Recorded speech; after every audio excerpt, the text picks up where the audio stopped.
Is there a pantheon of African gods? Welcome to the Sankofa Pan African series. Please support us through Patreon and by buying me coffee. Don't just subscribe to this channel, turn on your notification button, share our videos, and check out our website sankofastorybooks.com for history, Afrocentric stories, and other resources for children.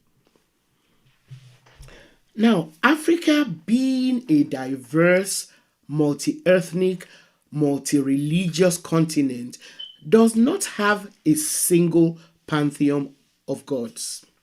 As such, there's not one single African mythology or narrative about the many gods and goddesses of various African peoples.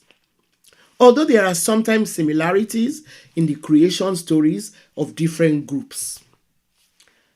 Generally, African religious traditions are oral rather than scriptural, which makes them dynamic as they are passed down from one generation to another through religious observances, beliefs in spirits, supreme beings, and lower gods. Some African beliefs also venerate the dead and include ancestral worship. Beliefs are also passed down through folk tales, songs, and festivals. In the diaspora, African religions involve adaptations of religious and belief systems brought from Africa and adapted to include a pantheon of divine spirits such as the Orisha, Loa, Vodun, Nkisi, Alusi, among others.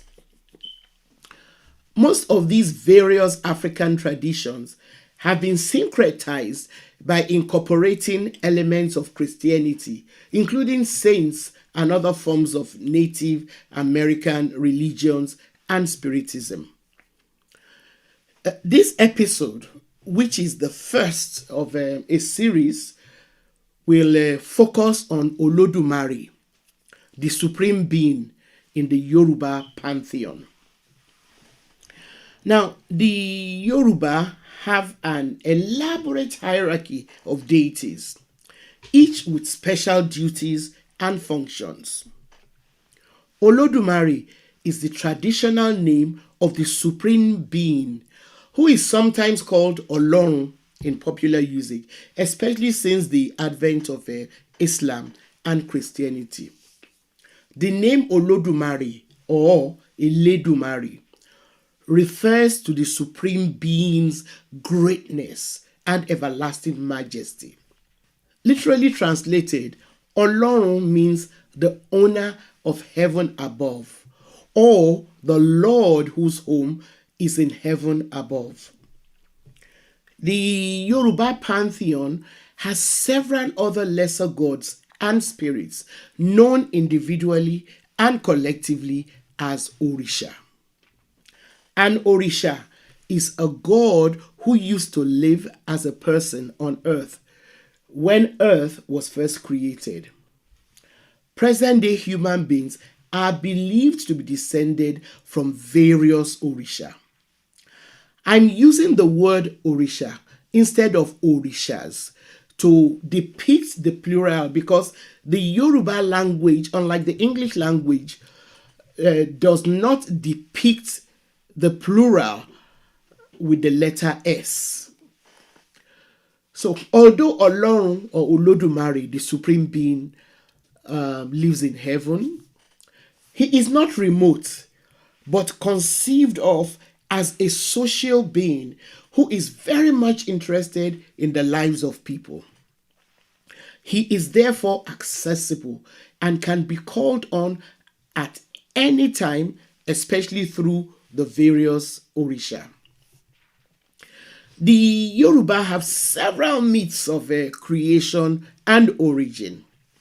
One of them has it that initially the earth was a marshy place with Olodumare and other Orisha living in heaven above.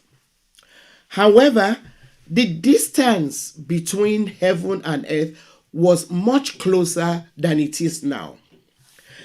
Heaven was close enough for the Orisha to move easily back and forth between heaven and the earth on hunting sprees. All they had to do to get from heaven to earth was to climb down a chain made out of a spider's web. The earth at the time was a marshy place, and Olodumare decided to make it more solid grounds. He therefore encharged one of the arch orishas, Obatala, or also known as Oshanla, to go and create earth by turning the marshes into solid ground. In order to help Obatala achieve his mission, Olodumare gave him some loose earth in a snail shell. He also gave him a hen and a pigeon to help him scatter the earth in order to make it solid. After Obatala reported to Olodumare that the assignment had been completed, he sent the chameleon to go and inspect it. The chameleon reported on getting back to Olodumare that though a wide expanse of land had been created, it was not quite solid enough. So Obatala went and made the earth more solid by spreading more sand, after which he was also charged to furnish the earth. Orunmila, the oracle of divinity, was sent with him as his advisor and counselor to go and furnish the earth. So they took with them the palm tree to equip the earth. The palm tree was chosen because it could provide food, drink, oil, and leaves to make shelter. Obatala was also given 3 other fruit trees to supply drinks and food to the inhabitants of earth. In addition, Obatala took with him the hen and the pigeon so that they could multiply and serve as food on earth. After all of this, Obatala was asked to lead the first 16 human beings who were created by Olodumare to the earth. These people were the prototypes with which Obatala was instructed by Olodumare to base future molds of human beings on.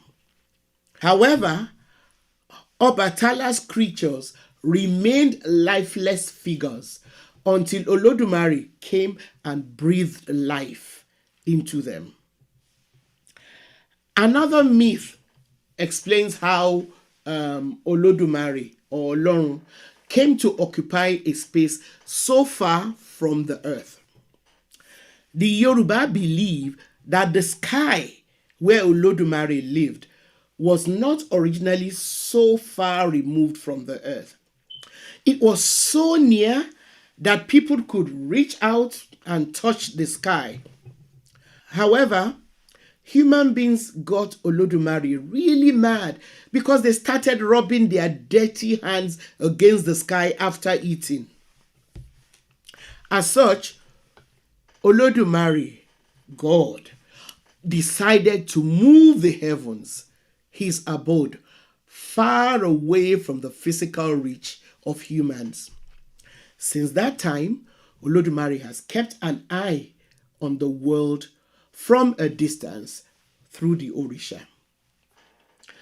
Like Nyame of the Ashanti or gods of some other African cultures, Olorun or Olodumare is believed to be the creator of all things and all other deities. And like them, Olodumare is above and beyond other lesser gods. Olodumare creates, sustains, and protects. Unlike the Orisha, Olodumare is not worshipped directly in Yoruba traditional beliefs. For example, most of the sacrifices prescribed by the Babalawo or Iyanifa, who are priests and priestesses of Ifa, are taken to Eshu, so he can then appeal to Olodumare on behalf of the person who consults Orunmila through divination. The Yoruba believe that all human beings are children of one God.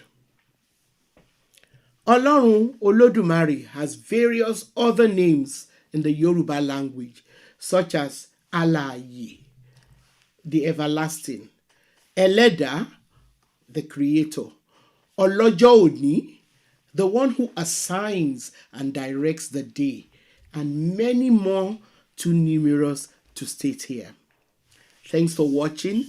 Please support us through Patreon and by buying me coffee so we can continue to bring you this series. Subscribe if you've not yet done so. Please turn on your notification buttons and don't forget to share our videos with all your contacts. And please keep those comments coming.